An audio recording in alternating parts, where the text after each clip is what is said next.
Hey, what's up? It's your girl, Aida Rodriguez, and you are watching Todo Latino on Todo Wafi.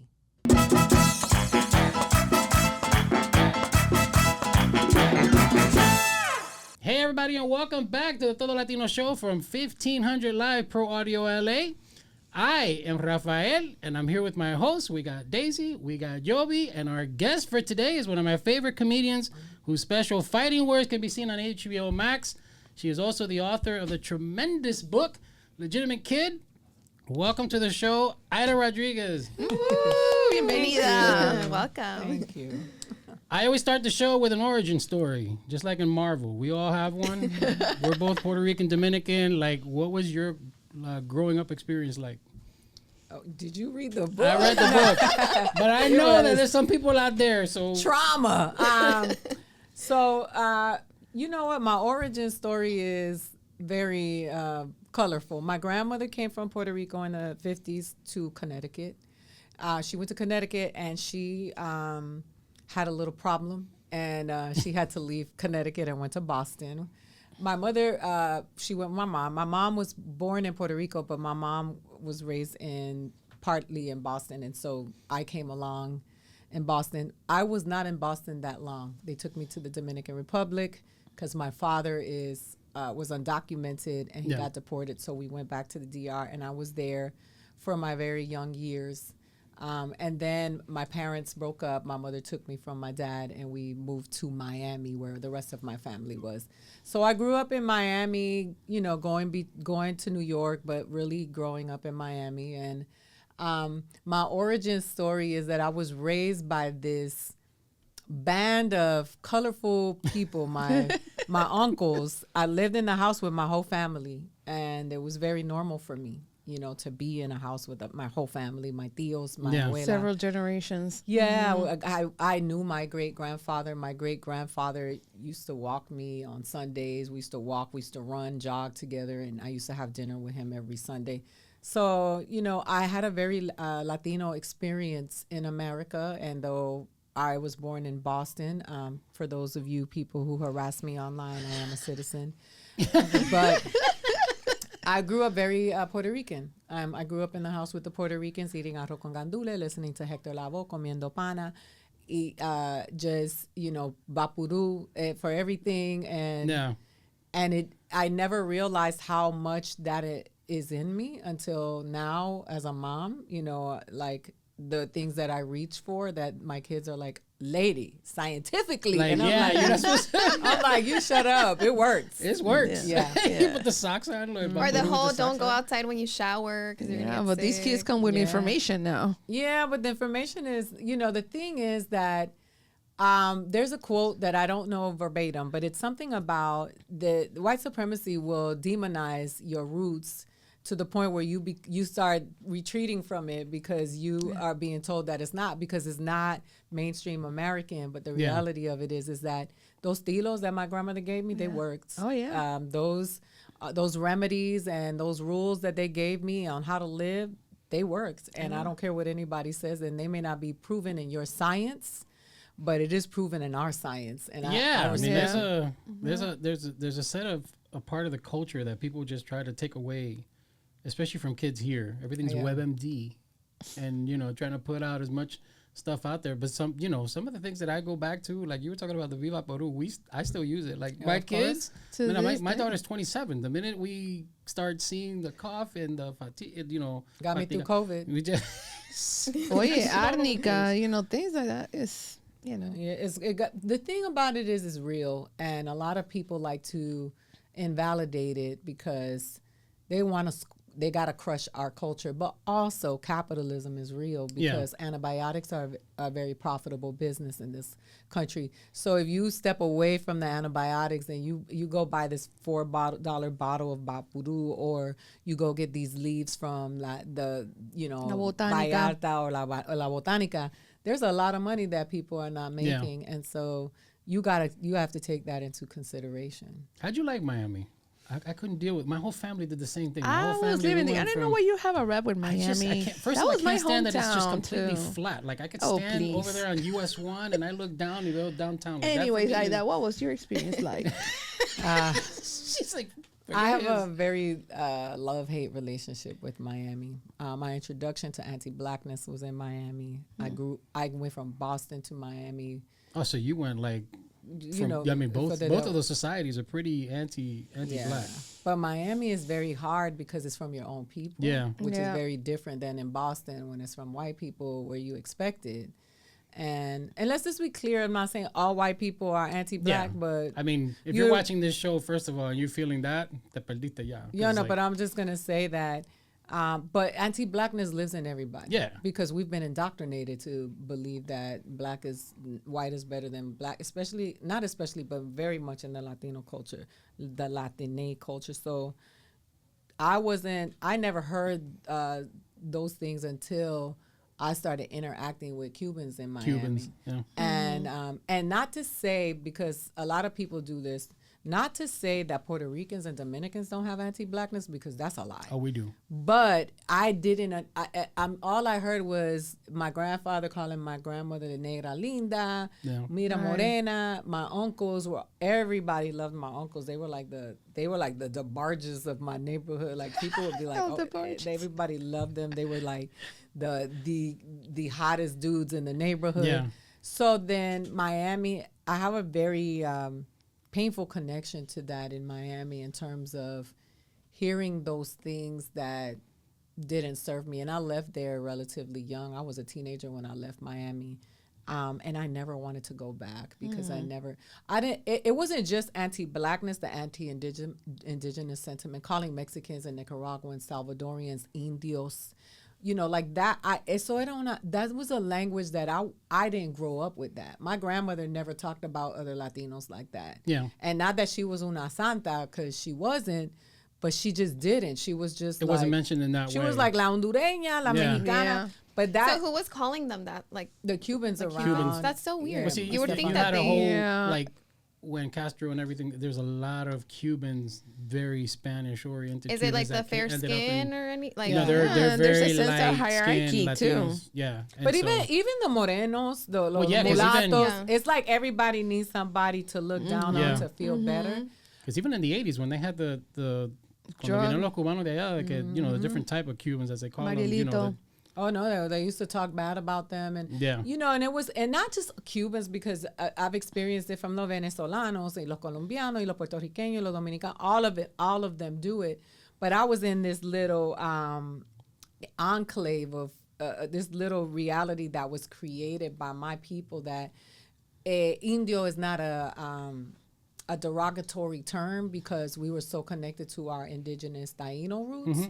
So, my grandmother would be like, mira que linda esa mexicana, mira que india, mira que bello tiene el pelo, mira, it was just very different. So Miami is so connected to, people always talk about how diverse it is and that there's so many people from different places there, but it's like, it was just very, there was a lot of antagonistic vibes coming from different people, like anti-Haitian sentiment. Yeah. Or, and to me, that was very different than my experience in New York. And so I used to romanticize New York a lot when I was younger, because I was around, Mexicans and Puerto Ricans in New York are just Cubans. They're all together. Like, it's one Latinidad. Like, it's a different vibe. I live here. Oh, here, okay. And I go back and forth between here and New York. And I got to go to Miami, of course, because my mom is there. But I just, Miami, and, Miami is a beautiful place. I'm actually developing a TV show about Miami as we speak. And the thing about Miami that I will say is that what you see on television is not the real Miami. Oh, no. No. Yeah. They never show. No, they don't ever really show, like, the communities. There's a working class of people in Miami that keep that city going. Correct. Right? It's not Diddy buying one house. Well, when you think about Miami, you think about the big buildings, the beach, the girls South in Beach, bikini, glamour. Yeah, I always think like if I go to Miami, I have to have a beach body, because that's what everybody makes it seem like. Like that you have to be a certain. They'll go to suburbs that are just very like they're not exactly.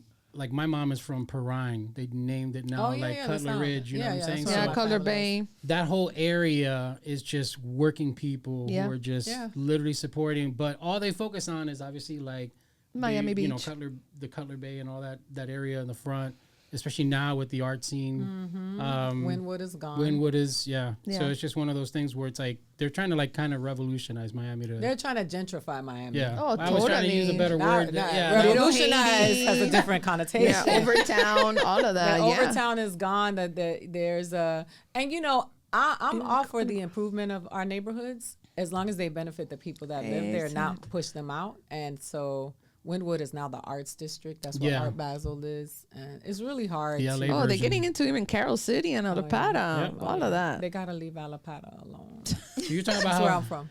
how colorful your family is. You had what is it? Your uncle Davy was the one that kind of introduced you to the arts. Can you share a little bit about that? My Theo Davy, that's my guy.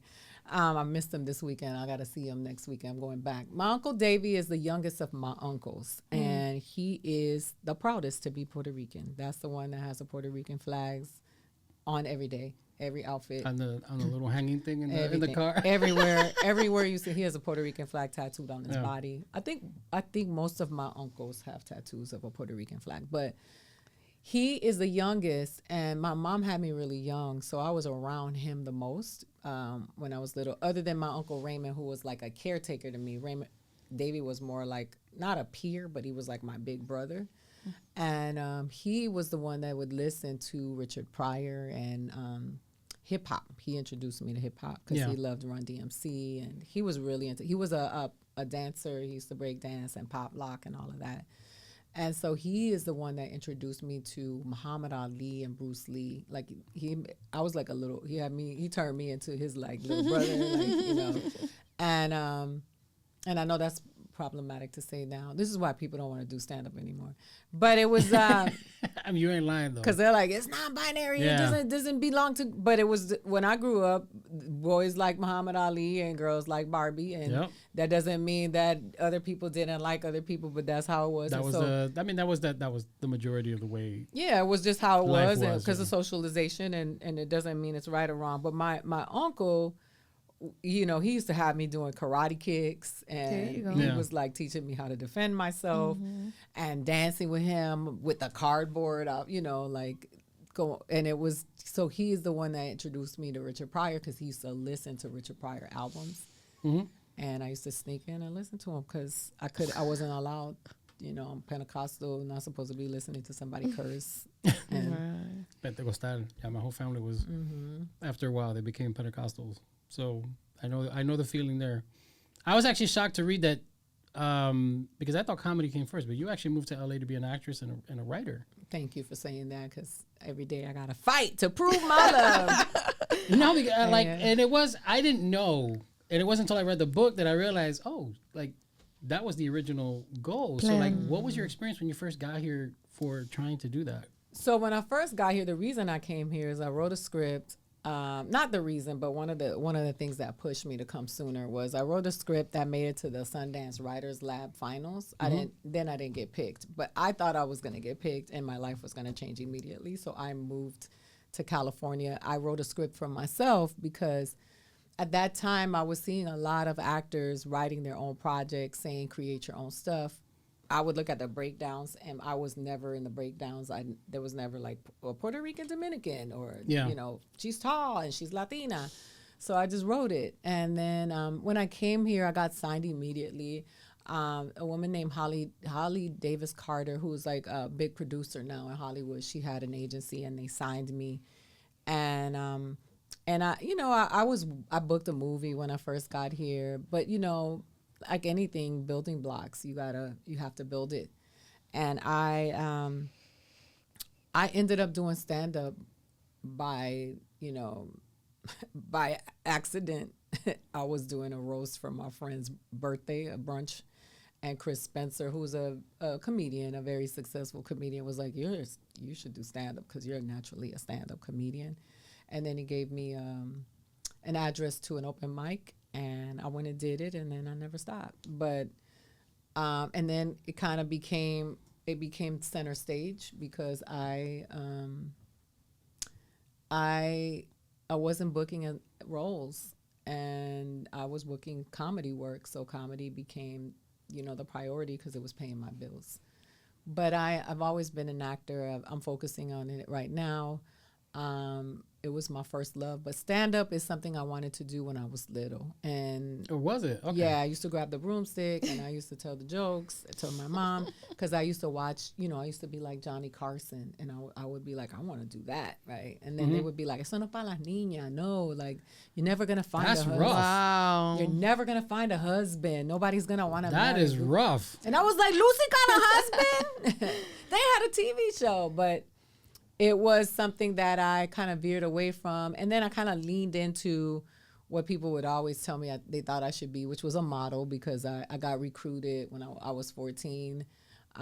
Maybe 13. I was tall and I was walking with my mom, and a lady was like, she should be a model. She's ethnically ambiguous. I know. What is up with that word? That was what they used to love to call people.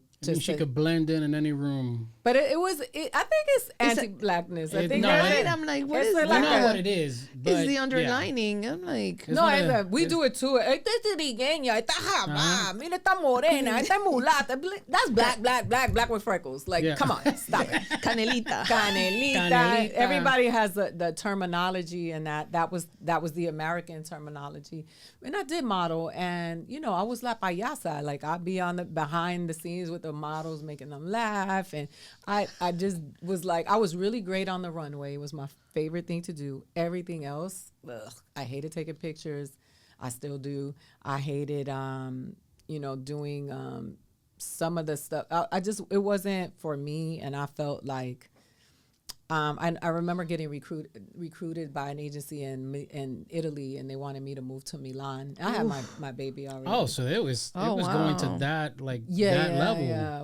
I was signed to because normally it's like Italy or France. Like they make you go into those are like big model areas. How would you say your first gig experience was like? Like, did you do good or in what? In comedy. My first experience was really good. The second one is when I learned my lesson. The first one was Jamie Foxx used to have a radio station called The Foxhole, and I was on The Foxhole doing an interview with a comedian named Speedy. And they booked this show in Arizona, and they were like, you want to do the show? And I was like, I've just been doing open mics. Like, I'm not a real comedian yet. And they were like, you can do it. You're naturally funny. You kill it on the show. They gassed me up. So I was like, they're like, we'll pay you. And that's unheard of in comedy. To get paid for like your first gig. And they were like, we'll pay for your travel to Arizona. So I went to Arizona and I performed at the Orpheum Theater, and I did 5 minutes, and I got a standing ovation. Like they were, yeah. But disparate. Like, I don't know what I was talking about. Let me ask you something. What the hell did you fit in 5 minutes? I was just blabbing, talking about the audience. In my defense, I had been writing jokes for a very long time before I first stepped on the stage. What I had not done is develop those jokes and performing them. Like, you can write the jokes, but you got to go work them out. The delivery's got to... you got to work them out before you perform them, which a lot of people who think they're stand-up comedians don't know. So I had the jokes, and I worked them out on that stage. I said some of the jokes. I got a standing ovation. I got paid. It was amazing. Then I came back to LA, and I was feeling myself because I had that great experience. She was all out. Yeah. No, I was like, I'm ready to do I got this. So I go to the Laugh Factory on a Sunday, on Chocolate Sundays night, and my friend convinces Pookie, the booker, to put me on stage to do these. They have these developmental spots before the real seasoned comedians come on, and you do 3 minutes. And I went on stage, and he was like, I don't think she's ready. I don't think she's ready. And she convinces him, and he puts me on stage. So the first few minutes, I'm doing fine. Like, they're laughing. I had that one joke because I worked it out in Arizona, so I know it's a joke. Then I go into the other jokes, and the audience just all freezes. They all get quiet. And before that, I got cocky, and I told Pookie, I told you I was ready, motherfucker, on stage. And then from that moment forward, I proceeded to just die on stage. Just die on stage? And that was the moment when I said, I want to do this. I want to figure out. We had Gabriel Iglesias. He was on the show. He said the same exact thing. He's like, his first experience was like phenomenal. Like, it was really always, because it's adrenaline. Yeah, and then the second one, he bombed. But he said that because of the first experience, that second one just didn't even phase him. Like that's how he knew It's like a challenge. that Yeah. it was like, this is my thing that I want to do. Yeah, that was me. I was like, I'm gonna figure show you this. guys, I'm gonna kinda figure like, this yeah. out. I'm Yeah. gonna I'm practice gonna get it now. right. Yeah, you just learn, and the thing is that most people can make other people laugh, especially the people in their surroundings, right? That's why so many people will come up to a comedian and say, "Oh, this is my friend. He's so funny. He makes us laugh at work. I told him he should be a comedian." I'm like, the comedian's job is not to make their friends laugh; it's to make everybody laugh, and so it's easy to be the funniest. Yeah, your person. surrounding also understands your humor. Yeah, and, that's kinda- you yeah. guys are probably on the same wavelength, but comedians have to go out and make all people from different places, different thoughts, just a whole bunch of different people laugh, and that's really hard. It's got to be a universal reception for Yeah. that joke. Like it's got to hit Yeah. multicultural, so to speak, on that level. Yeah, and I wasn't universal that night at this Laugh Factory. Did you feel bad after? Were you kind of like stressing? I was about it? embarrassed. I was embarrassed because I made a fool out of myself on stage. I didn't feel bad. I felt like, how do I get this off of me? Which I learned later. That's what comedians do when they bomb. They have to get on stage and get the And kind of do it Yeah, again. that just release to it. kinda- get it Yeah. off of them. And that's what made me feel like maybe I was a comedian, because I didn't say I never want to do that again. I was like, oh, I got to get back It's like up. Now, bounce back up. Yeah, I was like, let me get back up there. I got to win them back. And I'm like, he was like, trust me, you don't want to do that.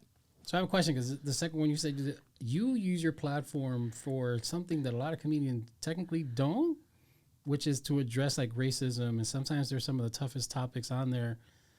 What inspired you to kind of go that route? Because that's more like an activist comedian, so to speak. You know what I'm saying? Where you're kind of hitting on some notes that society isn't ready to listen to through jokes. They're just not ready to like receive. What made you kind of say, I'm going to use the platform to do that? I will just say that I've always done it. My first jokes were about, anti-blackness, colorism. My very first jokes, I came out the gate like that. Yeah. Yeah, I don't. It was about body standard. I had a joke about my modeling experience. I don't even say activism anymore, because I feel like fighting for what's right should be what you do, right? This whole idea that people are like really proud to be activists. Yeah. The real activists are not on social media. They're on the ground doing the work. Like you don't see Dolores Huerta like, yo, here's a selfie, y'all. Like, in the name of. Now, mind you, if they had internet back then, we don't know. Like, But they would use it to Yeah. to amplify their platforms, Yeah. because they do it now. I just think that a lot of people love to pride themselves in being activists. I think for me, like, I was a member of Chila a long time ago, right? Before I started doing stand-up, and they were like, people would be like, you're Puerto Rican, why do you care about immigration? And I'm like, because I'm Latina. And yeah. and that was a time where I wasn't even talking about my father being undocumented and deported, but I was like, I should be speaking up about immigration, because I am a citizen. That's my job, right? And and a Mexican person that is, has white privilege should be speaking up against the anti-blackness or the anti-indigenous sentiment of the people of, Mexico and beyond. That's just always been my brand of humor, and it's really hard because people will say to me, people don't want to hear that, or, it's not a time for that. But it's because it's coming from me, because I'm a woman and I'm Latina. Because You think that if somebody else... George Carlin did this Oh, years yeah, he was an ago. expert. Yeah, he and delivered it. he trends on TikTok all the time, talking about, women's bodies, talking about capitalism, talking about both political parties. And people are like, he's a genius, but he's a white man, so he's able to do that. Now, they're like, shut up. It's like when they told LeBron, shut up and dribble. Yeah. It's like, shut up, and I'm like, no, you shut up and giggle, bitch. Like, let me tell my jokes, And I think that it's just the packaging. They don't, there's a lot of opportunities I don't get, because certain white racist men who are in the business cannot stand me because of what I stand for, and they will block me from opportunities. And I'm very well aware of it. I have evidence of it. And I'm just like, oh, that's just nothing but good old racism, and sexism all rolled up. That's crazy. And actually, we were talking about that before we started about that like topic. How you compartmentalize Afro-Latinidad. Like, for some reason, I was kind of explaining to Rafael that sometimes there's a barometer where some people may be caught in the middle, and then they will call you maybe a sellout, or you can go all the way over there, and then you can call yourself also very blackity black in your environment. See. So with that being said, how do you feel about it? Are there gatekeeping within also that community? See. And sometimes I want to say that sometimes I've heard headlines that it's like, why Aida Rodriguez is speaking about Afro-Latinidad. Yes, I thank you for asking that question because I really want to address it. First of all, the spectrum of blackness and Latinidad has always been kept by certain people, right? Before that was ignored and it was erased. Now that it has been brought to the light because it's always existed, there are people who feel like they can tell people who is black, who's indigenous, who is. And the reality of it is that for example, in American black culture, I've been in a room with Quincy Jones's daughter, and I'm darker than her, right? And she's a black woman. And nobody questions her blackness. And now they do, because now there's this wonky bullshit on the internet where you mix, people telling you're not. I grew up in a house where everybody was the same. That was my grandmother's survival tactic. Mm-hmm. It was not, que tú eres más clara, que tú eres más negro, que tú eres... It wasn't. That was her. She came here, she suffered a lot, and she was like, ustedes son iguales, y esos blancos los odias a todos. So, así que no se crean que, no te creas que porque tú tengas ese pelo, que a ti te van a tratar mejor, right? Mm-hmm. So she used to always tell us, it doesn't matter what you look like, they're going to treat you differently. I actually had a moment, because I did come under attack for for why am I speaking on the panels.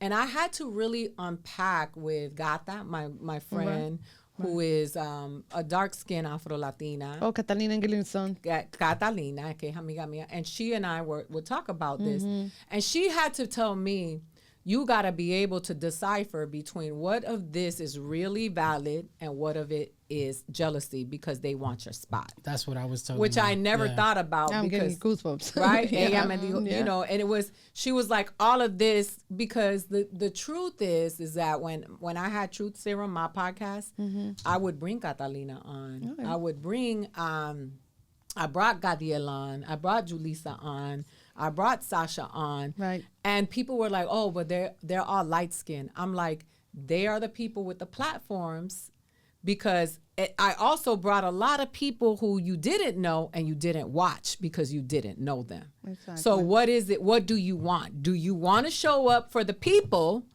or do you just want to talk shit on the internet? Right. Yeah. Right. So anyway, I sat down and I was like, you know what? My identity evolved, right? I claim now I don't say I'm Afro-Latina anymore because it offends a lot of people. I say I'm Afro-Indigenous. I claim my indigenous roots. But the reason why I took it so seriously was because I used my privilege to shed light on a group of people that would never have gotten the light shined on them. And to be completely honest, I wasn't doing that for the collective. I honestly was thinking about my tío Carlos, who era el negro de mi familia, que lo trataba muy mal. Right. And I was like, if I ever get on, and if I ever have a TV show, that negro's going to be a character on that show because they won't be on the show of the other Latinos. The other thing I learned is about these activists that were like pushing back on me and talking a lot of shit about me. The minute a white person gave them an opportunity to dance, they went and danced. And it was like, I was like, oh, this is not about the movement. This is about you just mad because you don't have what I have. The stature. You want my spot because you're trying to sell your, whatever you selling, you're trying to put on whatever you doing. Yeah. And I had to learn to decipher between that because I have 2 black children. You do. And they are black. My kids are Latinos, pero son negro. And when people see them, they see black. And I have to worry about my son all the time, riding around in the city of Los Angeles and my daughter. So what I did was I had conversations with them, and I was like, I'm going to use my privilege and every opportunity that I can to shine a light on people that have never had that have never been seen in their full humanity. And I hope that other people do the same, right? Which I know quite a few people who are doing it, but I could not continue to worry about what was being said about me, because there are some people who are lighter that was just, I'm Afro-Latina and blah, blah, blah. And Correct. They were just exploiting the movement. Mm-hmm. And I wholeheartedly was really just trying to make things happen. And it was just it was a very painful time for me, because I was like, who you think they're going to replace me with? You? No, they're not. They're going to replace me with una Latina, the Latinas that have always been here, that are, are close, have a proximity to whiteness. Yeah. And now this conversation is going to go away. So I just went back into the lab, and I was like, I'll just put it in the art. Okay. Because the reality of it is that there has been no other feature film made since In the Heights for Latinos that was made by a major studio after the takedown, because they don't believe that we play nice. We can't have nice things. That topic always pisses me off. And the reason it does is because I understand the argument that they made for In the Heights. The problem is you chose the wrong time to fight that battle. I wouldn't necessarily say it was the wrong time to fight the battle. I feel like there could have been another way to fight the battle. That's what I mean. Because you took down one of your own who's trying to put the culture out there for the sake of something that we know we can discuss in a different platform, I think. Well, I don't know if I would say that, I don't know. Memoir and I have had, I actually hosted the trailer release for In the Heights in New York, In the Heights. I don't know, everybody has their own journey, and the problem with people of color is that every single person of color who has a platform automatically has the responsibility of saving the people, whereas white, ain't nobody telling Hillary Duff, like, what are you doing for white women right now? Like, why are you not speaking up? I get that, but this man was also producing, which is funny because he was doing that and he was also doing Encanto at the same time. No, I know. No, I'm not. What I'm saying is, first of all, it's like they didn't see themselves in that movie, but then all of a sudden they jumped the hell out on the other one because, we saw each other in this. There's little kids who have the hair. Well, it's easier to jump on Lin-Manuel than it is to jump on Disney, or than it is to jump on Steven that's what I'm saying. Spielberg. They made this man apologize on Twitter. Like, they broke this man while he was working on projects that did have a lot of people. I don't know if they broke him. They might have alienated him. Yeah. And now I don't know what's going to happen. I think the argument is always going to be valid for someone like me and you to say that, to feel like, this is not the time, or to tell dark-skinned black people, this is not the time, is something that they've been hearing for a very long time. I don't mean it that way. No, I know. But what I'm saying, because somebody else publicly did say that. But what I will say is that there could have been an opportunity to make something happen out of that and say, we're going to hold you accountable. And as a result, but support it. Right. But that's what I mean by that. But the thing is, you're talking about people's pain. Yeah. And it's very hard to rationalize with pain sometimes. So, I have a lot of friends that were participating in that movie. Leslie Grace is a friend of mine. Yeah. Anthony Ramos is a friend of mine. Melissa Barrera is a friend of mine. And I don't know that they were properly prepped for what was to happen. John Chu should not have been doing the interviews. Lynn should have been doing those interviews. That's just my opinion. It's easy for me to say. I actually was I completely 100% behind agree the with scenes involved in ways that people don't know, because I really wanted that movie to win upon knowing that it was getting made. But I don't think people realize how much power you actually have when you're in that position. People think that you can make all the decisions. Yeah, Lynn's not in charge of casting and no. It's not that he's in charge of casting, because he picked the best people he could out of what he had to pick from. Mm-hmm. But what I'm telling you is that if a studio is like, we gotta make sure we get everybody. So we're gonna do a Puerto Rican, a Dominican, a Mexican, and a Black person, and a Black American person. It was, you know, the truth of it is that we don't know what goes on behind the scenes. You know, I don't think that he intentionally did it, but a lot of people intentionally, you know, don't intend to ignore Blackness, and they do. And so you're talking about a struggle of people that have been going, a community that is highly populated by people who are Black. And I think that the PR was just off. The way the questions were being answered, it was just very. I don't think people realized what they were stepping. They were doing more damage than they were into when they came out to talk about it. Now, I will say this: a lot of Black people dark-skinned Black people were a part of that movie.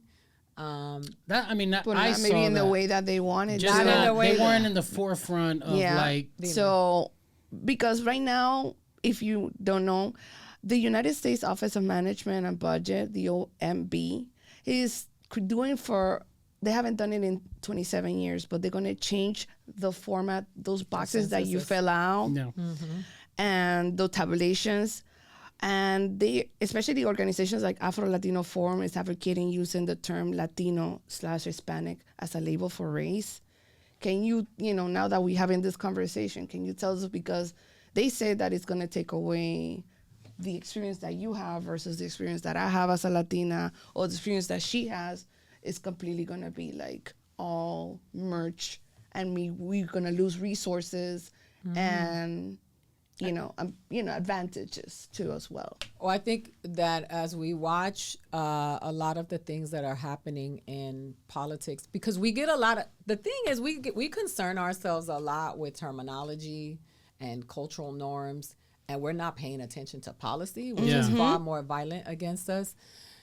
So what I wanted to say is, because I know people like to hijack people's conversations and say, like what she said, Corey was in that movie, and he's a Black man, and he was completely ignored, and that was really bothered me, because he's also a really good actor, and some people that I saw online was like, why is he in the movie, or why didn't they tell the truth about this, and the racism and the anti-Blackness and all of this stuff. What I encourage, the regular people that I know that are not in the entertainment business felt very differently about the movie than the people who are in the entertainment business. Because a lot of the people that were talking about it and taking it down and putting it are influencers and people who are in those positions that they have, I would encourage them people to write their own content instead of depending on somebody else to do it, because that's what I had to do. That was the argument that everybody kept telling me about. It's like, oh, he had the position to do that. He should have taken care of business. I'm like, you're in the same position. You got 300 and something thousand followers. You in the same. I mean, I just don't. So sure, but I just don't. Why would I trust? Not you personally. I mean no. But what I'm saying, why would I trust it to somebody else and say? Because they've had the opportunity to do it for a long time, and they haven't. And you still don't see Black Latinos not. And mind you, they're not on Latino television either. So let's not act like. No, well, they are. We're just doing they're doing they're the help or whatever. So for me, it's like, that's why I went away, and I was like, I'm going to create my own stuff, and I'm going to find a way to get things made where I can tell these stories, because I just can't wait on Hollywood to do it. Catch up. Yeah, it doesn't. Puerto Ricans. Mira, la puertorriqueña, they're never Puerto Ricans on TV. When you look at the TV shows, they're either from Venezuela, they're from Cuba, Colombia, they're Colombia. Because Puerto Ricans have such a negative connotation amongst. Or like Mexico City, white. Yeah. Do you think that, like, for films and movies and shows, every ethnicity should fit the character? Do you think that it's like, let's say that we have a Puerto Rican role and a Mexican fills it in. Do you think that shouldn't be done? Is that kind of how you feel? No, I don't know that I feel like that. I think Isai Morales has defied that at every turn. He's a Puerto Rican man. He plays Mexican. He's a good actor. I think But I do think that Puerto Ricans should have roles in Hollywood. And if all things are fair, that they should be able to get roles, and they should have the opportunity to go get roles to play Puerto Ricans. There should be more opportunities instead of just keeping the same. I feel like we keep seeing the same films over and over again instead of creating new storylines. Yeah, the other thing is also is like it's like you're Mexican and you'll know when somebody from Puerto Rico is playing a Mexican and it doesn't feel authentic to you. And then you have some white person saying, yeah, she can do it. And then you're like, she's not. That doesn't resonate. You know, especially when you get into specificity. If you're talking about a Peruvian, which I never really get to see on television, and I would love to see a Peruvian or an Afro-Argentinian person from Argentina. You know that que existen, or somebody from Panama, and you hear somebody talking, and you're like, that doesn't feel like authentic to me. And I think that's where the problem is. I think it's not because it's a Puerto Rican playing a Mexican or a Mexican playing a Colombian. It's an actor that has to do their work, and you got to bust their ass to make sure that they represent that. If you're gonna do it, well. And some people do it really well, and some people don't. You know, like Constance Marie and J-Lo.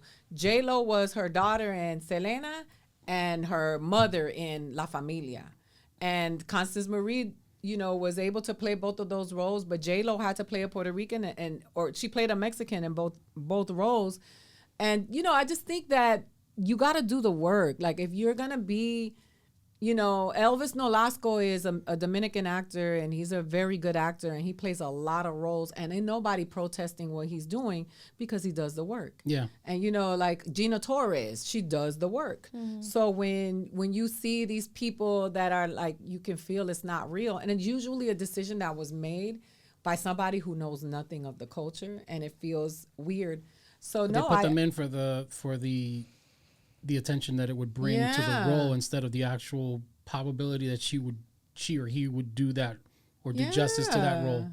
It was like, who's the pull, you know? And when you look, Jane the Virgin, those 3 women were Puerto Rican, and they all played Venezolanas because that's what they were. You know, and One Day at a Time, they were Cuban, and Justina and Rita Moreno is the quintessential Puerto Rican, and they played Cuban.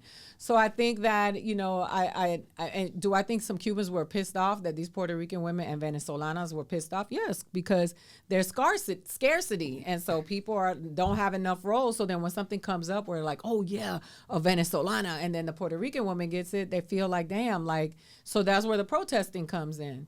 But I never took anything that would benefit an Afro-Latino. Like, I've never done anything for pay. Okay. You know, what I've done is when I do these panels and when they ask me to do, like I did that panel where Black Tina and Lisa had that, you know, they had that exchange and it became this viral thing. We didn't get paid for that. We just went there because we were asked, and you have to hold the entities accountable as much as you want to hold the people, because people out here just trying to survive, right? Right. And it's si no soy yo, they're going to go get somebody else that doesn't give a shit about the people. And I do, you know, like I really do, which is why I backed away from a lot of that stuff. But, you know, like some of my haters who I had no idea existed, and then my friends who are dark-skinned Black Latinas were like, yeah, she's a hater. Don't fuck that bitch. You know, like, and I was like. She was like, we already know Don't even entertain that. And I had Mangu with her the other day, and she was just talking this and that. Yeah, and I don't have that energy because I wanted to have a conversation. I'm like, let's talk about it. Don't go to Twitter and tweet about me and don't at me. Like, what's that all about? Like, really? Like, ask me personally. Yeah, have a conversation with me. If you really want to take me to task, I am not beyond correction. I do not think I know everything. I do not think that I am an expert by any stretch. But I do know that I believe that Black people in Latin America deserve respect, dignity, and visibility. And I will do whatever I can to make that happen because selfish reasons, I have a daughter and a son who are both in this business, and they deserve to be seen. Yeah. So, and if that pisses somebody off, then so be it. Used to really bother me. Mm-hmm. Not because it was happening, but because the people would never talk to me, just talk about me. Talk about you and not address the... And I had to realize... When we were talking about, because you're talking about the representation aspect, even Revolucion that we did last year, it was really important. The year before, we've been doing it for like 3 years. Mm-hmm. The first year I did it, I was hosting everything. Like I was literally the moderator for all of these panels, just because it was our first year. Second year, this past year, I had looked at all the panels and I'm like, okay, I need to get away from some of these. I don't represent that area, or I don't feel like I represent that area. Even though I'm Dominican, like I don't see myself as like Afro-Latino. I don't have that experience. So I tagged Yobi for that because I felt like that was the right person to be able to do that. And when I chose those panels, it was like intentional. And I don't understand where people get the idea where if I'm putting like a panel together where I feel like I feel like these Afro-Latinidad to me is not the skin, technically speaking. It's that experience, what you connect with, like how you see your roots, how you identify within those roots. And it is the skin, though. No, I mean I get there's a treatment different. Yeah, for like I'm not trying to bring like like the most whitest Afro. You know what I'm saying? But like for instance, when we talk about like for instance Gadiel or something like that, who are people who are not, protest Gadiel a lot. Yeah, and they do. And for me, like Gadiel has an experience that obviously, Andy has it differently. Absolutely, she's darker. But for me, both of them fall under that category just because of how they perceive those roots to be. Well, and if they're bringing that roots to the forefront, I want them to present that even for the people who may not get the opportunity to get on that stage. Because like you said, if you didn't have that spot, who are they going to give it to? Well, the next person in line with that popularity may be J-Lo. No, you hear the people like that, you hear people talking about their Black experience, and you're like, where? Gadiel has visibility, and he speaks about Afro-Latinidad a lot. He came out the gate talking about it. So when people protest him because he's fair skin or lighter skin or whatever the terminology is now, I'm like, he's using his platform, and y'all don't see his DMs. Y'all don't see, that calling him negro and all kinds of derogatory terms. Wow. People don't understand. Like, I have people calling me the N-word. I have people telling me I need to get lynched. In my YouTube page, people are like, look, I didn't know monkeys could talk. Oh my God. Oh my Lord. So when people don't realize that, even you may not think I'm dark skinned because I'm not dark skinned, but to somebody I am, and that has been my experience. Like I've never, I got called the N-word in front of my son, and he's 4 and he's Black, and I didn't know how to explain it to him because he was like, "Mommy, what does that mean? What is that?" Yeah, you know what I mean? Like, and that doesn't mean that it undoes the experience of a darker Black person than me. But my experience does not count because other people have experiences, and I think we've just gone in this place that we get to invalidate other people's struggles because they don't look like ours, and that doesn't get us anywhere. That's my point on that. I feel like, and I'm gonna go now. We're gonna go into the book. Okay. Because the book is dear to me now. If you haven't gotten it, you have to get it. He finished it in 3 hours. It wasn't 3. It was more like 5.5. And I really had to push hard because I'll be very honest with you. I don't read like at all. A lot of people don't. I don't buy books. I don't like. I think the last thing I read was the Iliad back in high school. No, that's because I'm an ancient history guy. That's a long time. That was a long time ago. But, and I'll tell you how much I don't read. Like I had no idea what forward meant in the book. So it was Jovi who had to explain it to me. I'm reading it through it. I was like, wow. And you have my heart because I'm reading it through it, and I had no idea that the foreword is like something that somebody else is writing to. And so I'm reading this, and we're talking about Steven Spielberg and West Side Story, and I realized, it's Ariana DeBose who's writing this. Like, and what you did for her was just absolutely amazing. She was obviously, casted, and right away she was starting to feel the negativity porque no hablaba español and all these different things, the backlash and so forth. And right from the book, you DM'd her and your like words were like, "We got you."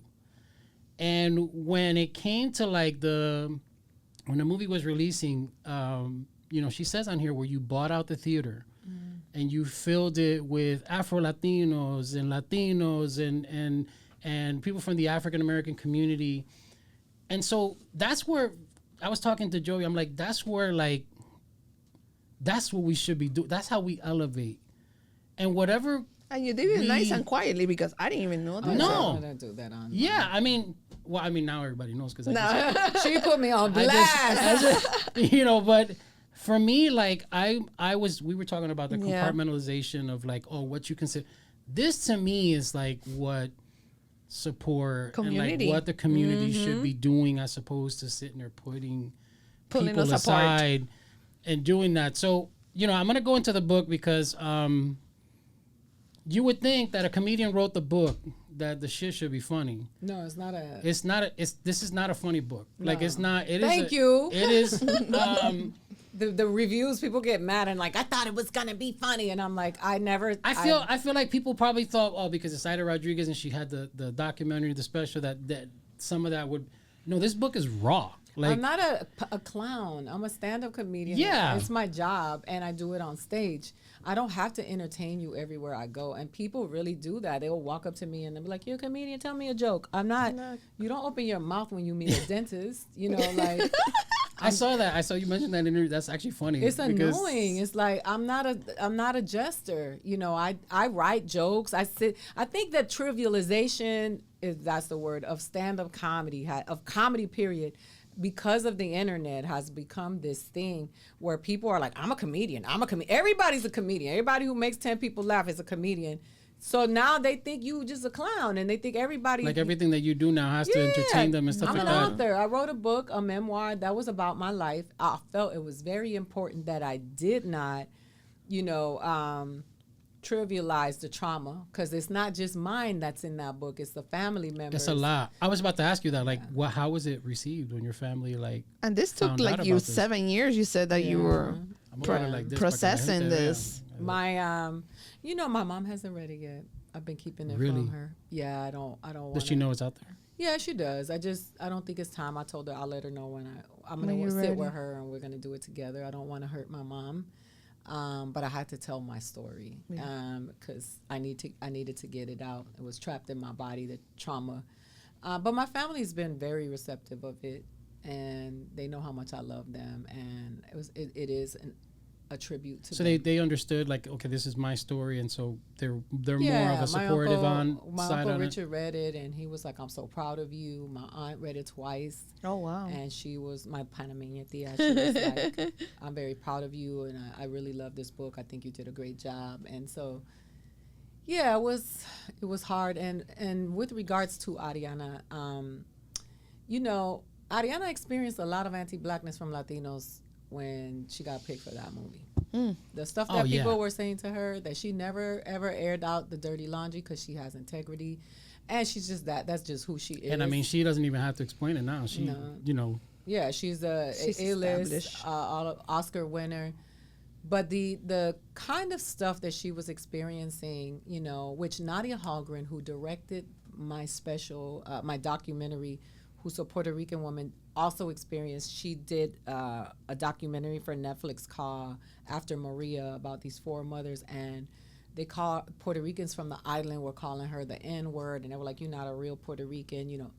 Ariana was getting similar to that, and I had been around that, because my special, I was doing it. All of this was happening kind of like around the same time, and I was like, you know what? Like I said, I'm gonna use my opportunity and privilege to do what I need to do to help, and instead of going on Instagram and doing straight to camera, I was like, let's buy out a theater and let's support her, and I was like, you call me or you reach out to me when you need to talk, and just show up for her because she belongs to us. Of course. But that whole la gente buscan las excusas para decir que una persona no es de nosotros. De que no naciste en México, no naciste en Colombia, no naciste en Puerto Rico, you a a New York Rican, you a Cholo, you a Chicano. All of those things are results of colonization, and it waters us down. And what it does is it takes away, it dilutes our power. Because the more we do that, the more resentment is breeded and the more divided we are. Exactly. And 2 things can be true at the same time. A mí me dicen eso, and I will tell you this, I'm very confrontational. So when I get that, you're not Puerto Rican because you didn't grow up on the island. Well, you're not Puerto Rican. You could be Puerto Rican because yo soy Boricua. I can trace my roots back to my Taino and African great-great-grandparents. I know where I come from. I know that where we say ajo is because we are closest to our indigenous roots. My uncle used to talk like that. But that's because it's closest to the indigenous roots. And then you got these clowns saying, okay, no habla el español correcto. Ese no es mi idioma. Yeah. Eso no es mi lengua. That's not my language at all. They took my language away. My ajo is closest to my language than saying arroz to get patted on the head by the Spaniards who colonized us, right? And it is infuriating and exhausting to have to deal with that because we worry so much about what the dumb shit that at the same time they are trying to arrest people in Texas just because they look like immigrants. Yep. You know how dangerous that is? That is where we are. You know, Puerto Rico is suffering at the hands of colonization on the brink of being colonized yet a third time. And you worried about a Puerto Rican that was born in the Bronx? Yeah. It's just stupid. And so with her, I was like, we deading that. We not entertaining that. We entertaining the kids in the classroom that came to learn. The ones who are disruptive, we sending them to the principal's office. And that's how we moving. Yeah, they really shafted her. And then, well, she turned around and represent. You know, the funny part is like she won the Oscars. And then everybody was riding that shit. Oh, of course. Then all on social media, all of a sudden, it's, oh, look at her representing us and this and that and blah, blah, sad. Blah. That's sad. Like Jarrell Jerome, like people, they always ignore him when they talk about how Black Latinos haven't done anything. I'm still trying to get that dude. He's Dominican. Right? I don't know how to get him. And he won an You're Emmy. going to have to connect me because I've been trying to get that. I wanted him for Revolucion, like one of the panels. He won an Emmy. I don't know if he want to fuck with us. I wouldn't. I wouldn't because we're like, we ignore it. And two things can be true at the same time. We can hold him in the light and say this is still not enough. But we don't. We just mow over people. Which goes back to like the In the Heights thing. Like we could, I don't know. It's I just Lupita feel like Nyong'o. Yeah. Lupita too. Said she was Mexican. Oh, she ain't no damn Mexican. Que chilonga, que she's not this. She won an Oscar. Yeah. Oh, now she's at the front of all the Latino shit. And it's like la primera foto de todos los posts that all these blogs are Latina queen. They got her dancing. Bitch, you was a lie. Yeah. What were you saying 5 years ago? You fucking liars. And it is gross. And I don't want no parts of that. So that's why the people who are always trying to police me, I always like, I have conversations, you know. Yeah. Catalina has been like, no, mama, you can't do Aida, that. you got receipts. That's why. Yeah, but it's like, people can tell me, yo, yeah, when you sat on that panel, it was uncomfortable because I really wanted to say, I wanted to say something. I did a panel with a woman named Zulma, and ella es Garifuna, right, in New York, one of my homies. I was on a panel with her, and I just shut the fuck up and let her talk. That was my moment right there. I was like, I ain't gonna tell you about Garifunas. I don't know. All I know is what I read in the book online. Let her tell you. You know what I mean? That's how you show up. That's how you but I'm not gonna shoot myself in the head. It serves a double purpose because like you brought whatever audience you would bring to it, and at the same time the person who's there got to give the information that was technically supposed to be received for that. Also, I stand in a very unique place like with my daughter as well, because my daughter is like, you have to fight for your identity and the people who look like you because there is no place for you. Because if you go around telling people you white, they're going to laugh in your face. And then if you tell some people you black, they're going to laugh in your face, right? So what you got to do? What you supposed to do? This is my black daughter saying, what you supposed to do? Because my daughter rides for me. And my daughter's like, well, what you supposed to say then? Who are you? Because there's no identity for you. That's the Roberto Clemente issue. When he first came here, it was like he wasn't black. So the black community wouldn't take him. And then he wasn't like Latino enough because he was, the complexion of his skin and so forth. And then the Americans wouldn't accept him at all because he didn't speak English well. So they were just constantly beating this man down. And it was just, and then he was very proud of the fact that he wasn't speaking English. So he would try like extra hard for these interviews. I don't. That's why I check other. And then I write in Afro Indigenous. Because de verdad que eso alta. And the fact that I have no idea what it is to walk around the world in the skin of a dark-skinned black person. Yeah. I can imagine how horrible it is that people see it. So there's no that you cannot, like, when people say, well, other people have a lot of people within their culture. Yeah, but they have a uniform of their skin complexion. We don't have a uniform of our complexion. Our Latinidad is some people don't even want to call themselves Latino no more. Rosa Clemente, Dr. Rosa Clemente, my friend, she's like, I'm Afro-Boricua, don't call me Latina. That's how it's gotten to the point where people they're retreating because they don't want to be a part of that conversation anymore because they keep getting erased and they keep getting left behind. And I know my grandmother got hosed during the civil rights movement when she moved to Connecticut. So I have nothing but compassion for that, and I always try to respect it. But you're not going to tell me that life for me has been crystal stairs because I'm lighter than you, and you're going to tell me my life has been, it hasn't. And my story matters too. So now we're at this place now where people are judging and qualifying what stories matter, who gets to struggle, who has a heart. It's a lot of people who, listen, if you're not a white person in this country and you're not a white person with a white surname that lives a white world and a certain and heterosexual, and every single thing that deviates from that it has a struggle attached to that. And that's not to say white people don't struggle too, because poor white people in this country struggle. Just they don't know they're struggling because somebody told them they were special because they were white. But they are out there struggling, and they are biting their noses. Just as broke.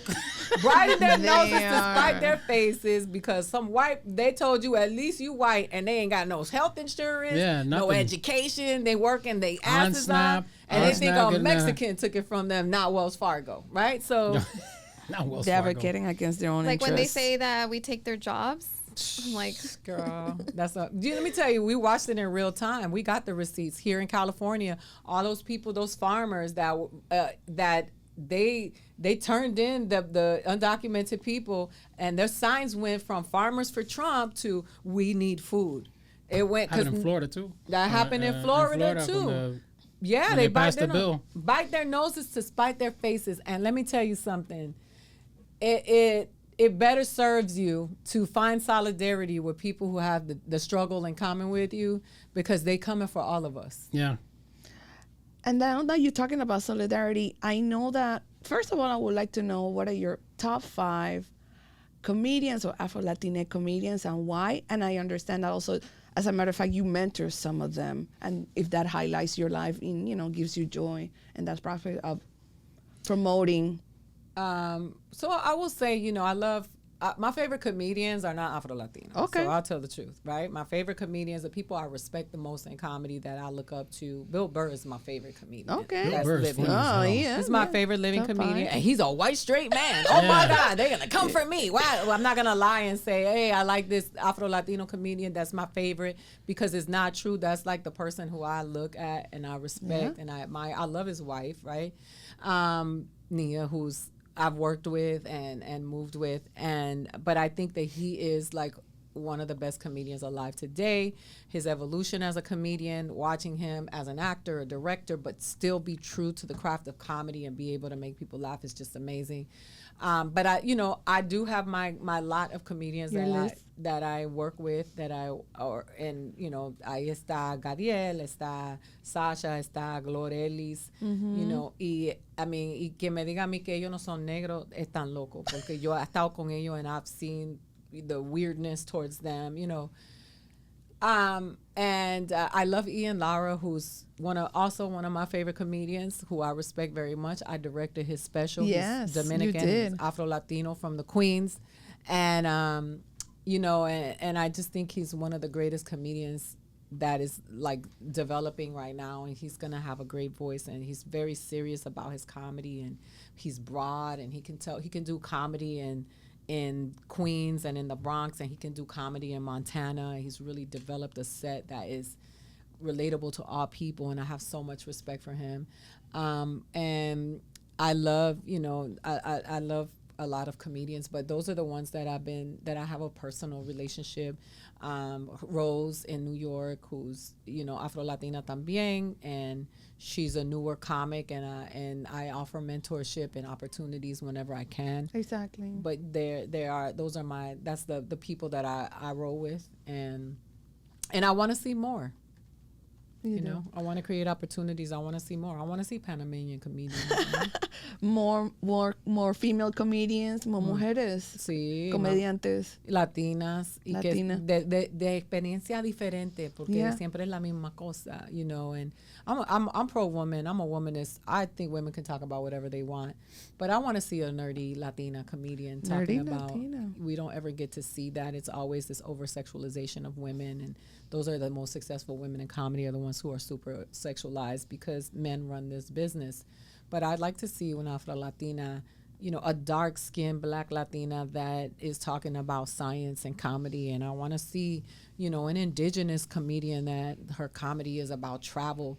I want to see queer comedians talking about their lives outside of being queer. You know, I want there to be a spectrum of comedy and people to have an opportunity to tell all the stories. Do you know any Afro Latina comedians that are on? Oh yeah, when I did my special, I went to the Dominican Republic and Puerto Rico, and in the Dominican Republic, I forgot her name, but it's because I forget everything right now. I haven't eaten today, so my memory is a little bad. But she was a Dominican comedian, super funny. She's in my special, in the documentary part. She's a beast. I was going to ask you about that. Because it's funny. You had the comedy special immediately after that. The documentary flows, and then you have the book. Like, was that intentional for you to kind of send out the message and like the three different platforms? Yeah, it was. It was a 3-pronged effort, and that lined up and worked in my favor. I didn't know that the book was going to happen as quickly as it did. A Puerto Rican man reached out to me. He slid into my DMs. And then this editor, Yadan Israel, who's I call my editor for life, who is at Simon & Schuster, which is a different publishing company, that were both like, you need to write a book. So, yeah, but it was all part of that. And the trauma release movement. It seemed like it was intentional when because I did like all three, and it seemed like you did the comedy for the people who kind of registered that in that way, and it's easier to receive that way. And then you did the documentary, which kind of like really kind of shows a raw emotion of what you're doing. And then, well, you got to read the book, because the book is raw.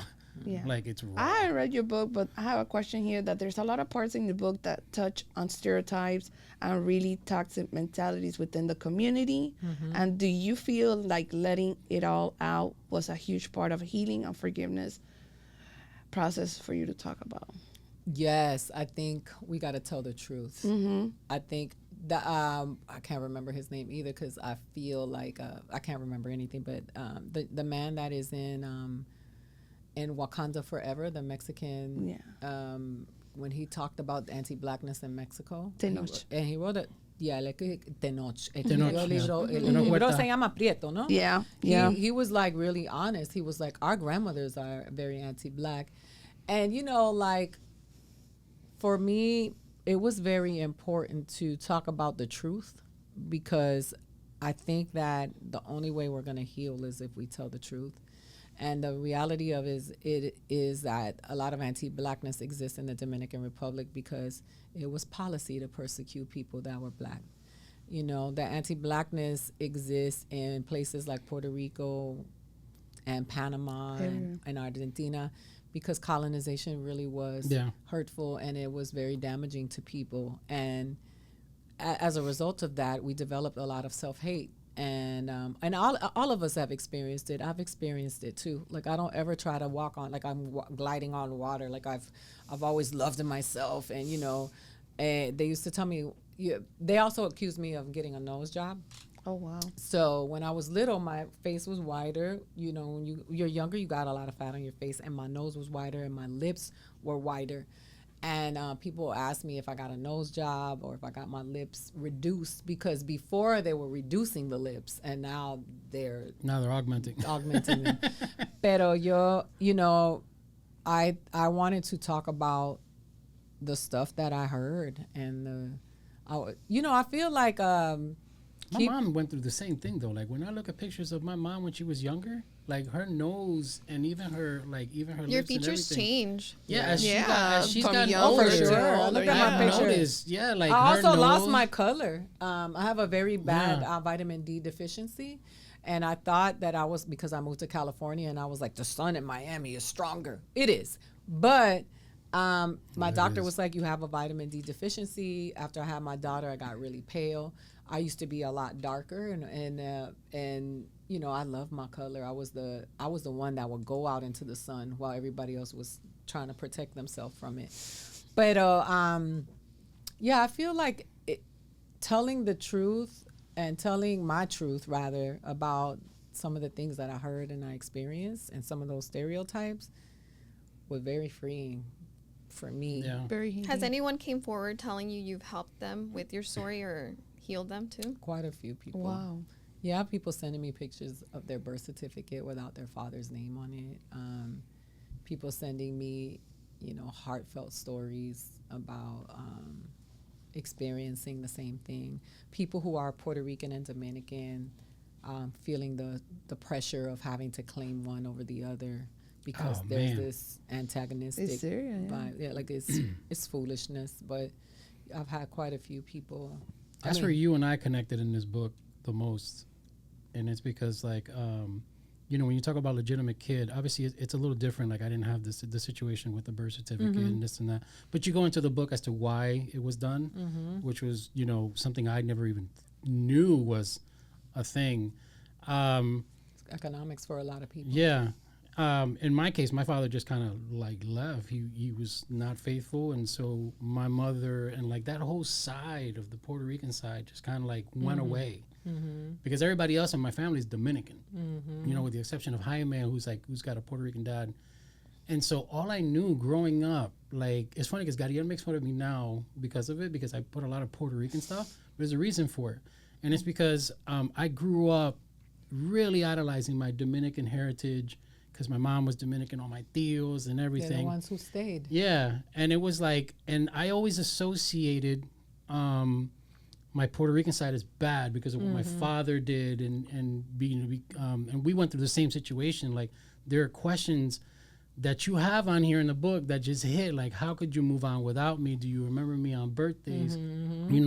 How did you think of me on Christmas? It was shit like that. My entire childhood, it was like that. Because I never spent time with my dad growing up. Same. And we were towns away. Whereas you were a country away, there's a different. So for me, it was I'm reading the book and I'm like, damn, that shit hits. There was times where I was sitting at the window waiting because my mom told me, oh, he's going to pick you up this weekend. Nunca vino. And so, yeah, it hit so hard in those areas. And I'm wondering because towards the end of the book, you started talking about, you went through all those processes and you didn't know how to feel once you met him. I was numb. Yeah, and you can tell in the documentary, I'm sure. I got people sending me hate messages yeah, all those years. I'll tell you what, when you look at the documentary, I can see a person who is just kind of inside shocked at the moment. Not numb as in a way of hatred or anything like that, but just in disbelief. This is now a present moment for me. And I had that same there was a time where I actually went to my dad and was like, why? Oh yeah. And I wondered, I know that the documentary doesn't cover everything that you went there. Did you have that moment too with him where you were pero por qué? Why didn't you call me? I was right there. Why couldn't you be a father? You know what I'm saying? I was just a phone call away. Did you have your moment like that during that trip? I did. He blamed my mom. And I was like, oh, he's still not dealt with he's still struggling with accountability. And my mom was a child, my mom was a teenager. Yeah, I did. I had that moment with him, and I was numb in that moment. That man walked into that hotel room. He didn't even give me a hug. I had to tell him, "Are you gonna hug me?" Yeah, I saw that. Wow. And I felt like I already had that complejo of not being that to somebody. So I thought that the first moment I saw him, he was gonna reach for me, and grab you, and he just started crying. And then, I know he was going through his own set of emotions, but I'm still a person, and I still have because you had it romanticized in your mind, in your brain for a long time. Of what that. Mm-hmm. And it was, and I wrote a joke about it for this new special because that also happens to girls a lot, that you have this romantic idea, But it was hard, and I'm still processing it. I'm not even gonna lie to you. I was gonna ask you that, like, since the book, I mean, the book's been out, the documentary's been out. Like, what have you been able to? Have you found more closure with that moment now, as opposed to when you first went through it then? I don't know about closure, but acceptance. Yeah. Just being able to say, this is what this is going to be, and this is how it's going to be, and there's nothing I can do about it. Like, I can never have that, like, that daddy-daughter relationship that I so longed for in my childhood. But I can have a relationship with my father while we're both still here. And just being able to accept the fact that that's just the way that's going to be was really hard for me, because I just thought it was going to be different, And do you have a relationship with him? Yeah. I talked to him the other day. It's a strained relationship. It's still not, he has it's a family. 4 other daughters. He's got quite. Wow. So within that, those are the daughters that grew up with him that call him papi. Like, I don't even. It's so weird for me. The only time I ever called him papi was the day I met him. Yeah. When I said bendición, because I always wanted to say that. I used to say to my. I was gonna say, like, it was probably something where you reminisce that, like, the childhood experience kind of came out. It was that was it. But I'm like, he has a daughter, one that he laughs about, because he's like, she's like me, and she's this and she's that, and I was just I felt like an outsider. I was like, I'm not a part of this.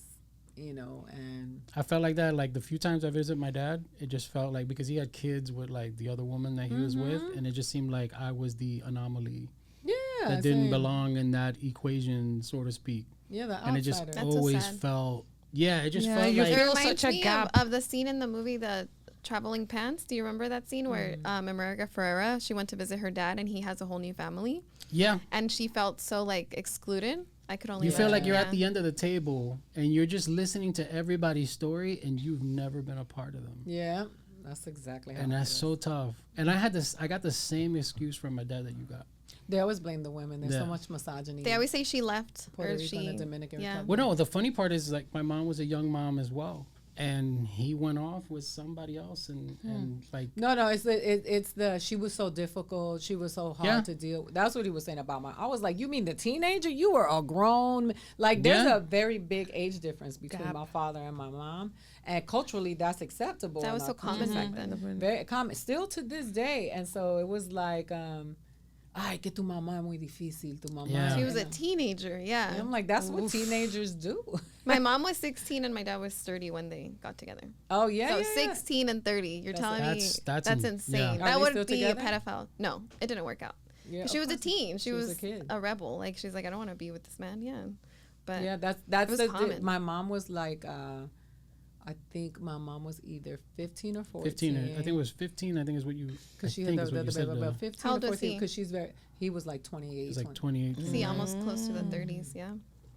So it's a very different. So when he was like, your mom was difficult, I was like, yeah, most teenagers are. Yeah. And that's going in the next special. I do have a question though, because there's one chapter in this book that kind of gives you a little bit of relief from that. And that's El Día del Pavo. So my favorite chapter of the book is I eat. But you actually go through it as in, like, it's one of the shortest chapters, I think, in the book. It's like three or four. And it's literally a chapter of you describing what it was like on Thanksgiving Day, the preparations that went into that. Are you that person now? Like, is that how you prepare your Thanksgiving? So I had adopted a policy. So when I had my kids, I started reading a lot of books, like psychology books, because I didn't want to abuse my children. And I felt like a lot of the things that my parents did was abuse, even though they call it discipline.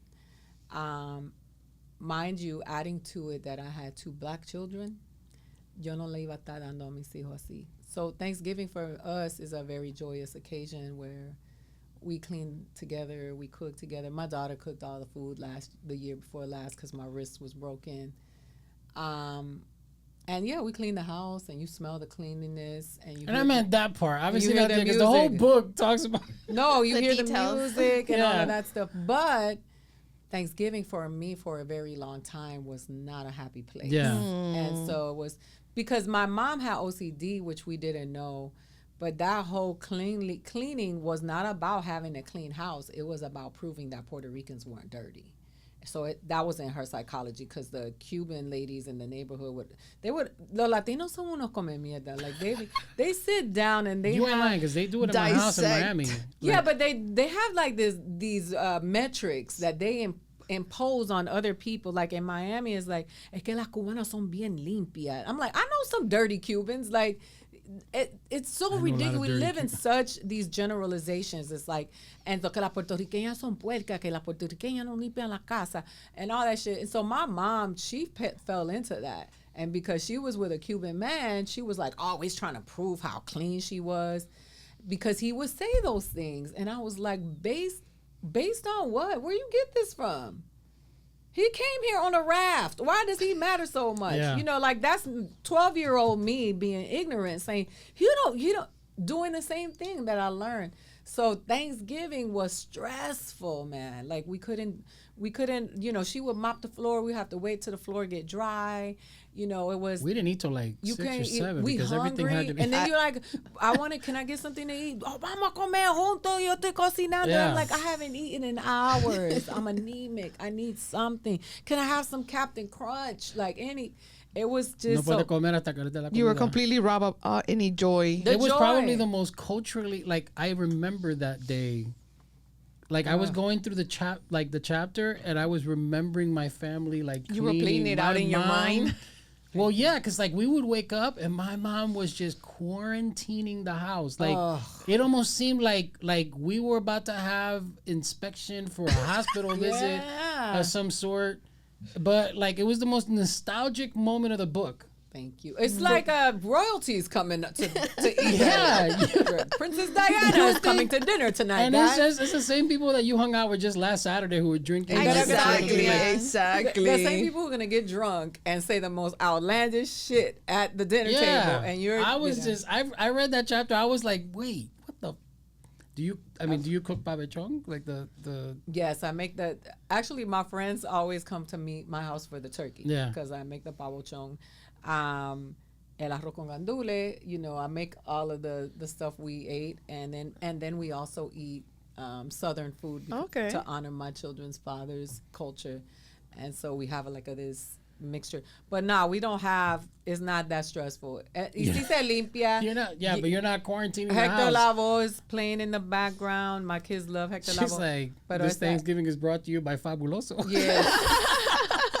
That pressure. That was insane. It was pressure. It was the pine saw. I can't smell pine saw. Oh yeah. Pine saw triggers traumatizes you. Yeah. Really? It's a trigger.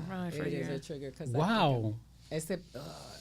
And I was like, it don't even clean. What it does is just it just makes it smell. It's a fragrance. Yeah, it's a fragrance. I realized that a long time ago. It actually makes your mop smell nasty and gives everything. me a headache. My mom still uses it. I can't get my her mom not does to. too. Yeah, Nah, I'm man, my family is vinegar and done it. bleach, man. And by the time you finish that fumigation, you got to open up the windows. And then they teach you that you dying. can clean the toilet with all these chemicals going in there. Yeah, No, yeah. you're not Everybody supposed to do reaches that. a Thanksgiving table pale as shit. El ammonia y el Eso cloro. fue. Ammonia. You see the steam coming off the top. The fumes.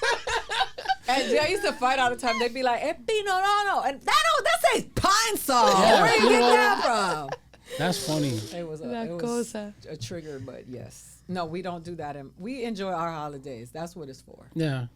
Yeah, we don't clean in my house at all. No. And we You reclaim your holidays. We reclaim our holidays. We celebrate Nochebuena. We don't celebrate El 25. And, we have a good time. We have an itinerary. We do karaoke. We play games. we are not under that type of pressure. We do the same thing too. I think like for Noche Buena, we will set up, like we have a tradition on my end where we watch like a whole bunch of like little shows that we watched like when they watched as kids. Yeah. And then we'll do that as adults just because we find it funny, like Charlie Brown Christmas and you know different things like that. And so like for us, like we always do that every year. Yeah. Like no matter where they are, we just. No, they made me go sing at the neighbor's house. You know, when you go door to door. Oh, caroling. You went caroling? Oh my yes, God. I was caroling. So I was we like, didn't do that. I was in Patterson. Yes. We were not doing that. not in anymore, Patterson. but when I was younger, they did.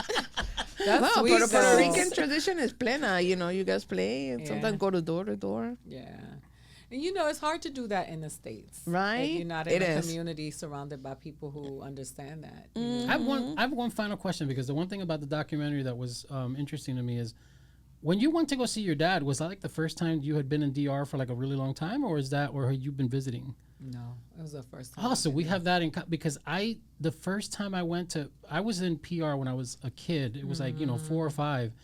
And Gadiel makes fun of me because when he came here for the interview that we did, like I have my Puerto Rican flag up, I have my protest Puerto Rican, the black flag, you know, and he's like, "Oye, pero tú no es dominicano," and I'm like, it's just like for me, last year or like a year and a half ago, my daughter bought me a trip to Puerto Rico. Aww. And she went with me, and it was like a 2-week. All we did was just drive. Like it took 2 hours to go the entire island, and we went to every part, everywhere. We went everywhere. Yeah, It had been like 30 years since I'd been there. Well, maybe more. And so, like, it was my first time really like experiencing my people, and so I was like super proud when I came back. Like I had both of my flags. Like when I used to do when I came back, like everybody knows. Got indoctrinated. Yeah, I was like I had both flags in the back. I had all kinds of stuff, and it was just like a brand new experience for it. Like, what was it like for you when going to DR? Oh, the Dominican Republic was so welcoming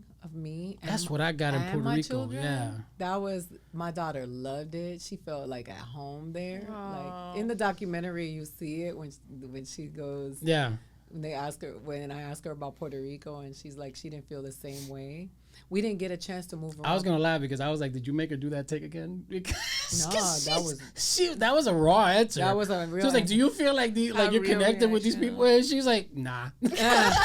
She's like, and then she was like, "But I don't. But I don't do not." Like it was just she one was of those. Like, because in the Dominican Republic, she was embraced. Like they were so warm. Yeah. But also the reality is that what people don't see is that we only went to La Capital in the Dominican Republic. Yeah. Right. And La Capital in Puerto Rico. Like she didn't go to Loíza. She didn't go Santiago, to Santiago. She went to Caguas, where my grandmother was from, but we didn't go in El Campo, where my grandmother was from. And so that was just the experience that she had with the mainland, where the people were, are very touristy and very white, But the Dominican Republic was beautiful. It was the way that I was treated was it was beautiful. And it's a different. People don't understand. Like when we went back, I went back 30 years later. I was there in 88, 87 through 88. My mom sent me to my grandmother. That's ironically we all end up being raised by our grandmothers. Man. And my grandmother introduced me to the Dominican side of my culture when I was really young. And so we went back because my grandfather was passing away. So I wanted to give to my mom the opportunity because she hadn't spoken to him in like a really long time for family stuff. You know how it is. And she went back and we had that experience. And so I was like, I want to go to where my grandmother like raised me for those 2 years because my grandmother had passed away. The people who were there were the people who originally bought the house from her. And they knew who we were. And they were like, no, just come on in. You can show them the house. And we were like in the house. Like I'm looking. And the house was so much smaller because obviously when you're a kid. But just that, I mean, I don't know. For me, like going back was such an experience. It was beautiful. I went back to the house of the ladies who used to take care of me and my mother when my grandmother would throw us out of her house, and the lady's still alive. And oh wow! She was like, I have pictures of her that my father just sent me the other day, but she was like La Cookie, because that's what they call me. And she was like, La Cookie regresó. They were waiting for me. And that lady is like in her 90s. 90s, yeah. Wow. And, she waited. Bless her heart. She used to take care of me and my mom. And I spent a lot of time with them. Yeah. And which I didn't know. You know, people that know you and you don't know them because you were a child. You exactly. know? And that lady was like, mira, mira la cookie de nosotros como la queremos. They were an instrumental part of my life, my childhood and my upbringing. And they took care of my mom because my mom was also a child. And so, esa señora. Todavía está. Oh my God. And she was like, se le ve fuerte. Bless her heart. I think her granddaughter, but her and her daughters took care of me and my mom. And she goes, "Ay, mi cookie," and the tears were coming down her eyes. And she said, "I always knew you were gonna come back." So I felt welcomed. Yeah. In the Dominican Republic. I felt that when I was there. In both places, especially, you know, when obviously I've been to the Dominican Republic earlier, but where I can remember, Puerto Rico was the place I couldn't remember. So for me, like, to go back and to like have people treat me like, okay, you're Puerto Rican, because it didn't matter whether you were from the States or not. You're Puerto Rican, and it was just really cool. It's a lot of Puerto Ricans that are like that. It's the ones that, you know, we amplify always the negativity. That's what social media does. But it's a lot of Puerto Ricans that are like, you are ours. And then we didn't run into any of the negative side of it. And we were everywhere. Like we were. No, they're online. They too busy online. I don't care what you say. If you don't speak Spanish, you ain't a real Puerto Rican. And I'm like, how about if you speak Spanish, you ain't a real Puerto Rican? We went from Old San Juan to different parts of Aguadilla. Like it was insane. It was just so beautiful. And so, yeah, I mean, you are the bravest person on earth. Wow. Thank you. Because I don't feel that way, but well, you may not think that, but this book represents that, because I don't know if I could write half of the stuff that you wrote in this book. And so, you know, I just want to thank you because one, the book was extremely eye opening. I was telling them before we even got into the interview, I'm like, the first thing I had to do is give this woman a hug because he did. And it was the first thing she came out of the car. I was like, because you know, people can say whatever they want. If you haven't read this book, you have absolutely no idea what Aida has been through. I'm getting choked up just even saying about it, and then just even having the you know, very similar type experiences when it came to that, you know, kind of legitimized me in a way from reading it. To where, because there's a part of the book where you're like, now, you know, I'm my own person, and I can't keep using, you know, those situations as like who I am, because they didn't keep me from, they just kind of taught me how to be who I am today. So, yeah, I mean, if people wanted to buy the book, I mean, obviously it's everywhere. I got it at Barnes and Nobles, but what are some of the other places they can get it? They get them on everywhere books are sold. You can go to my page, my website, Funny Aida. AIDA.com, and it has a list of different outlets. And I would prefer you to buy the book from independent bookstores that are owned by Latin people, because that's why I said that, because I wanted to make sure that we support like local bookstores. They suffered a lot during COVID, so please support those local bookstores that are owned by people in the community, you know, BIPOC people, women. And you got upcoming shows working. Are they going to be here in this area? I know you're going to be in San Diego. May, I'm taking off. It's my vacation month.